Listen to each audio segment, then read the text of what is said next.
नमस्कार। Welcome back to this agriculture academy. स्वागत है आपका।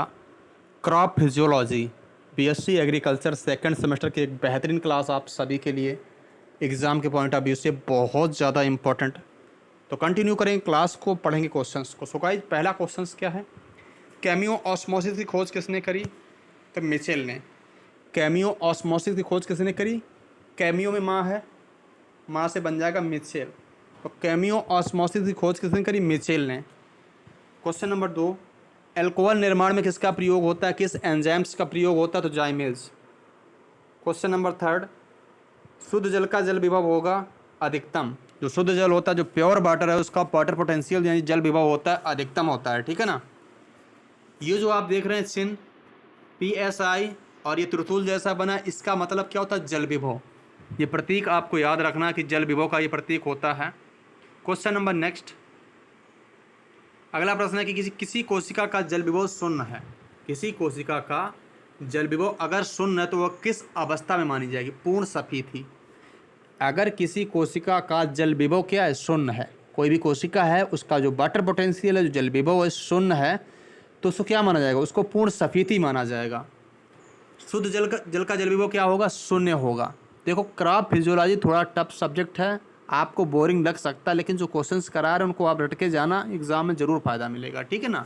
और इससे पहले बहुत सारे वीडियो हमारे चैनल पर, लगभग 16 वीडियो क्रॉप फिजियोलॉजी के पड़े हुए हैं। पूरे वीडियो देख लेना, पेपर का खेल खत्म हो जाएगा आपका। ठीक है ना। अगला प्रश्न है कि जीव द्रव कुंचित कोशिका में किस दाब की कमी हो जाती है? जो जीव द्रव कुंचित कोशिका होती है ना, जो प्लाज्मोलाइसिस सेल होती है, उसमें किस दाब की कमी देखने को मिलती है? तो सफेदी दाब की कमी देखने को मिलती है। कोशिका के आकार को कौन सा दाब बनाए रखता है? जो सेल है उसके आकार को कौन सा दाब बना के रखता है? तो वो है सफेदी दाब। अगला प्रश्न है, जल परिवहन हेतु सही कथन है। आपके सामने 4 ऑप्शन दिए गए हैं। निम्न DPD से उच्च DPD की ओर, निम्न OP से उच्च OP की ओर, उच्च जल विभव से निम्न जल विभव की ओर। तो निम्न DPD का मतलब होता है डिफ्यूजन प्रेशर डिफिसिट। तो निम्न DPD से उच्च DPD की ओर भी होता है, बिल्कुल सही है। और निम्न ऑस्मैटिक प्रेशर से निम्न परासरणी दाब से अधिक परासरणी दाब की ओर होता है। तो निम्न DPD से उच्च DPD, निम्न OP से उच्च OP, उच्च जल विभव से निम्न जल विभव। ये तीनों बातें सही है। करेक्ट आंसर हो जाएगा ऑप्शन नंबर D। अच्छे से याद कर लेना, ठीक है ना। निम्न DPD से हाई की तरफ है, निम्न OP से हाई OP है, उच्च जल से फिर निम्न की तरफ है। अगला प्रश्न है कि सलत कोशिका में क्या होता है? DPD जो होता है ये OP के बराबर होता है, यानी डिफ्यूजन प्रेशर डिफिसिट जो है ये ऑस्मोटिक प्रेशर के बराबर होता है।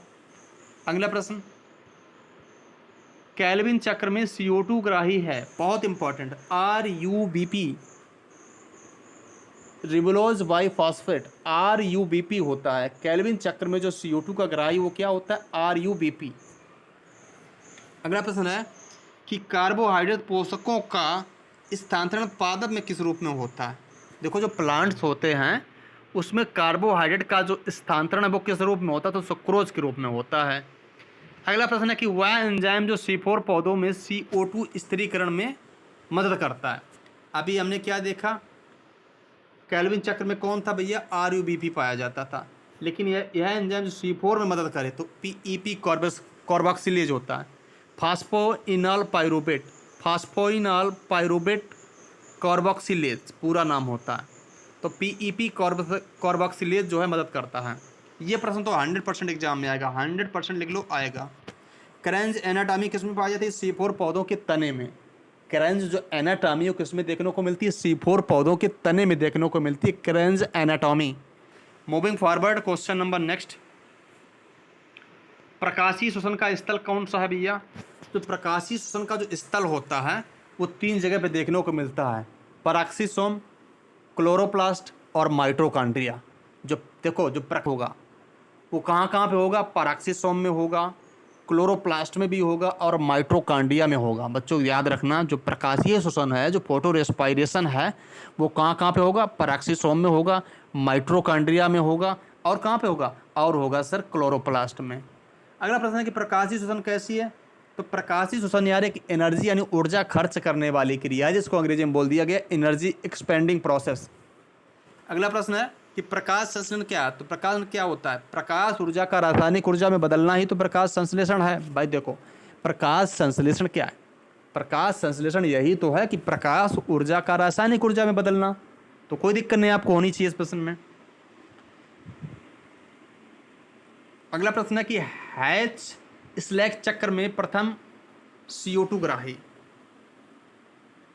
हैच स्लैक चक्र में प्रथम CO2 ग्राही कौन सा है? तो PEP, पायरोबेट फास्फोइनॉल पायरोबेट, जिसका पूरा नाम है।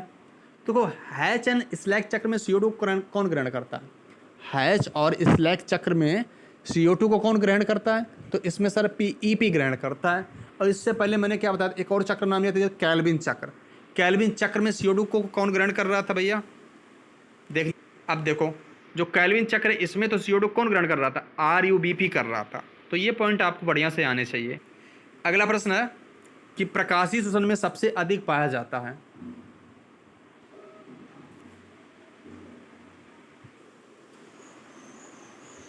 अगला प्रश्न है कि प्रकाशीय श्वसन सबसे अधिक होगा। देखो, जो प्रकाश श्वसन सबसे अधिक होगा ये C3 में सबसे ज़्यादा होगा। किस में होगा? सबसे ज़्यादा होगा C3 में। PEP किन पादपों में CO2 ग्रहण करता? तो C4 प्लांट में करता। अभी मैंने आपको बताया था कि जो PEP है ये C4 प्लांट में CO2 को ग्रहण करता है। ग्लाइकोलिसिस व क्रेब्स शक्ति की योजक कड़ी बहुत important, acetyl coenzyme A. Acetyl coenzyme A जो है ये ग्लाइकोलिसिस और क्रेब्स चक्र को जोड़ने का कार्य करता है। अगला प्रश्न है, यह किसने बताया कि प्रकाश संश्लेषण हेतु प्रकाश की आवश्यकता होती है? किसने बताया? बताओ। ये बताया था इंजनहाउस ने। किसने बताया था? इंजनहाउस एक वैज्ञानिक, उन्होंने बताया कि प्रकाश संश्लेषण क्रिया के लिए सर प्रकाश का होना बहुत जरूरी है। Question number next.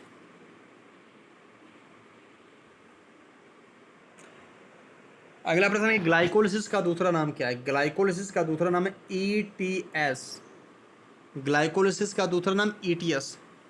क्रेब्स चक्र का अंतिम उत्पाद पायरोबिक अम्ल। छपेगा भैया 100%, ये प्रश्न एग्जाम में आएगा आपकी 100% कि क्रेब्स चक्र का अंतिम उत्पाद क्या है? तो पायरोबिक अम्ल। क्रेब्स चक्र का अंतिम उत्पाद पायरोबिक अम्ल है। प्रकाशीय श्वसन के लिए आधार पदार्थ क्या? तो ग्लाइकोलिक अम्ल होता है।